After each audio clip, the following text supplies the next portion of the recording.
Hanggang ngayon ay hindi pa rin matahimik ang mga kaluluwa ng mga Etre sa loob ng Devas dahil nga sa nakikita nila na punong-puno ang hinagpis ang kanilang mga kaanib at ang kanilang mga kakampi. Kaya naman hindi nila ito matiis. Nandun na nga sa point na nagreklamo na sila sa Emre. Subalit sa kanilang ginawa kung saan baga nawala na sila ng tiwala kay Emre, nagalit ang Emre sa kanila. At kapag lumabag pa sila sa gustong mangyari ni Emre, maaaring isusumpa ang kanilang F3 at ipapadala sa Balaak. Sinubukan nila, kaya naman nagalit ang Emre sa kanila. Nabiyak ang Devas kung saan ipinapakita nga ang mga itim na kaluluwa. Yun o mano ang nangyari sa mga kaluluwa na hindi marunong sumunod kay Emre. Kaya bago pa man mahuli ang lahat ay dapat umano mag-uhunos dili sila. Kaya naman dito naisip nga nitong si Lyra at itong si Mira na nararapat ay sundin na lamang itong si Emre maging itong si Lyra. Humahal-gulgul siya sa iyak. Ayaw niya na muli na naman silang magkawalay sa oras nga na hindi sila sumunod kay Emre.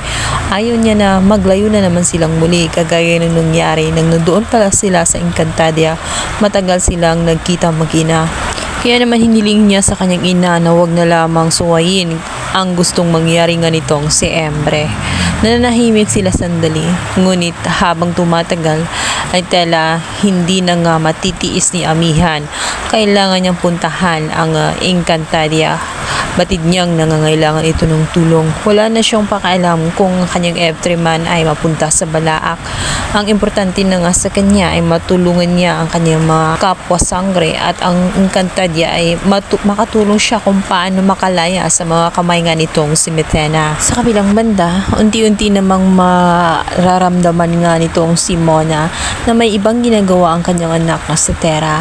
Madalas itong nawawala at bigla na lamang sumusupot din. Kaya naman hindi niya maipaliwanag na may ginagawa nga ba siyang kakaiba o may nililihim ba sa kanya ang kanyang anak. Yun ang gusto niyang malaman. Hanggang sa maramdaman na nga rin itong si Terra at siya na nga ang nagdesisyon na ipaalam na nga ang tungkol sa katauhan niya na siya ay isang sangre.